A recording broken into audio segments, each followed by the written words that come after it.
नमस्कार दोस्तों, welcome to SG sociology. इस सीरीज़ में हम बात करने वाले हैं पीजीटी सोशियोलॉजी से रिलेटेड मोस्ट इम्पॉर्टेंट पॉइंट्स के बारे में। इस वीडियो में हम उन्हीं पॉइंट्स को डिस्कस करेंगे जो बहुत ज़्यादा एग्ज़ाम्स में आए हुए हैं या जिनसे बहुत ज़्यादा क्वेश्चन पूछे जा सकते हैं। कुछ क्वेश्चन फैक्ट बेस्ड होंगे, कुछ क्वेश्चन एक्सप्लेन करने वाले होंगे। तो चलिए शुरू करते हैं आज का हमारा ये वीडियो। तो जैसा कि हमने पिछले वीडियो में कुछ इंपॉर्टेंट क्वेश्चंस की बात करी थी, आज के भी इस वीडियो में हम कुछ क्वेश्चंस देखेंगे। पहला क्वेश्चन है, उच्च जाति की कन्या और निम्न जाति के पुरुष से अगर विवाह हो तो वो कौन सा विवाह कहलाता है? प्रतिलोम विवाह।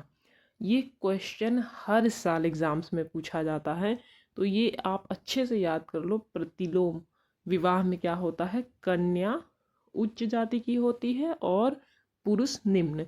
मीन्स अगर कन्या है तो वो उच्च जाति की होगी और अगर पुरुष है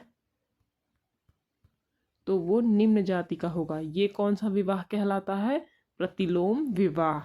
और अगर इसका अपोजिट हो जाए, यानी कन्या निम्न जाति की हो और पुरुष उच्च जाति का, तो वो कहलाता है अनुलोम विवाह।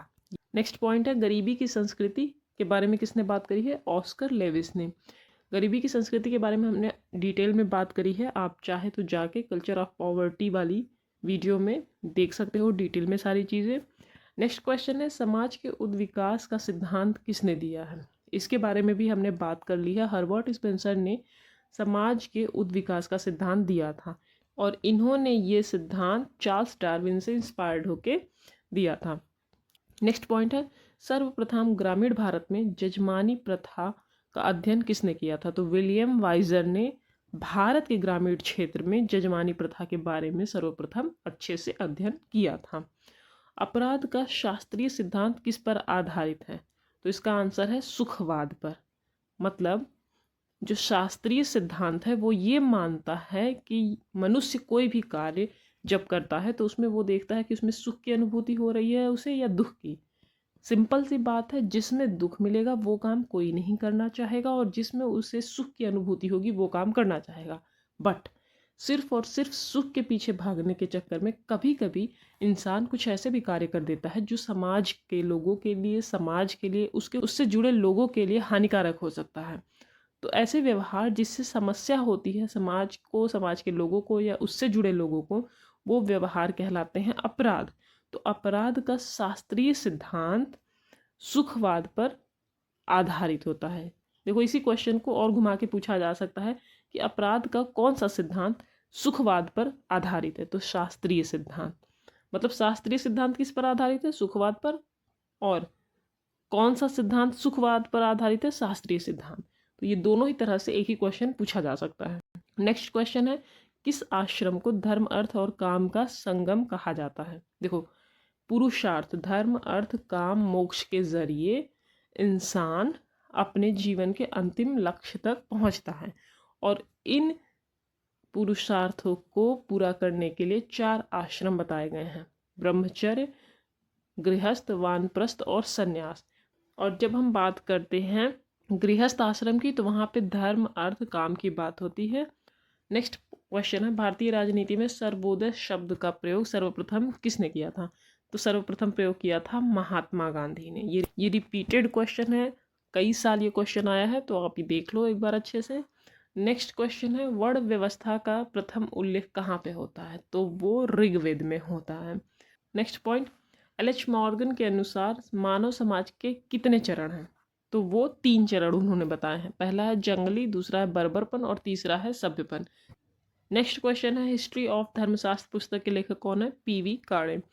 अगला क्वेश्चन है, पंचायती राज संस्थानों का न्यूनतम कार्यकाल क्या है? तो न्यूनतम कार्यकाल होता है 5 वर्ष का। अगली भी मोस्ट इंपॉर्टेंट क्वेश्चन है जिसमें सार्वभौमिकीकरण और स्थानीयकरण की धारणा के बारे में बात करी जा रही है। ये धारणा संबंधित है मैकिम मैरियट से और इन्होंने सार्वभौमिकीकरण और स्थानीयकरण के बारे में अपनी famous book little communities in an indigenous civilisation में बताया है। स्थानीयकरण का तात्पर्य होता है किसी व्यापक स्तर पर मनाए जाने वाले या किए जाने वाले कार्यों को एक निश्चित क्षेत्र में सीमित कर देना। और निश्चित क्षेत्र में किए जाने वाले व्यवहार या मनाए जाने वाले उत्सव या रीति रिवाज परंपराओं का जब व्यापक रूप से अनुसरण होने लगे तो उसे हम कहते हैं सार्वभौमिकीकरण। फॉर एग्जाम्पल दिवाली केवल इंडिया का एक फेस्टिवल है, हिंदू धर्म के लोगों के लिए ये बहुत ज़्यादा महत्वपूर्ण है। बट आज के टाइम पे आप देखोगे तो हर जगह पे जहाँ पे भी इंडियन कम्युनिटीज़ के लोग हैं वहाँ पे दिवाली मनाई जाती है और धीरे धीरे एक ग्लोबल फेस्टिवल के रूप में दिवाली, होली, दशहरा, ईद, क्रिसमस ये सारी चीज़ें सेलिब्रेट की जाती हैं। बट ये एक्चुअल में अगर देखा जाए तो एक निश्चित क्षेत्र, निश्चित धर्म, समुदाय, संप्रदाय को बिलोंग करती हैं। बट इसको व्यापक रूप से अगर सेलिब्रेट किया जा रहा है तो इसका मतलब है ये सार्वभौमिकीकरण का उदाहरण है। और जो चीज़ें व्यापक होने के बाद एक स्थान विशेष में आके संकुचित रूप में आके सिमट गई हैं वो कहलाती हैं स्थानीयकरण।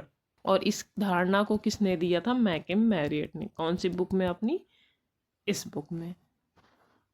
तो आज के लिए बस इतना ही। आई होप ये वीडियो आपके लिए हेल्पफुल हो। और अगर आपको पीजीटी सोशियोलॉजी से रिलेटेड टॉपिक्स के बारे में सिलेबस वाइज डिटेल्ड में स्टडी करनी है तो आप हमारे चैनल के कोर्स पे जाके टिक करो और वहाँ पे आपको कंप्लीट पीजीटी सोशियोलॉजी का कोर्स अवेलेबल मिलेगा फ्री ऑफ कॉस्ट। आप वहाँ पे जाके 57 लेक्चर्स हैं, आप उसको देख सकते हो। आपको एक एक टॉपिक के बारे में सिलेबस वाइज डिटेल्ड वीडियो मिल जाएंगी जो आपके एग्जाम में हेल्प कर सकती हैं। तो आज के लिए बस इतना ही। धन्यवाद।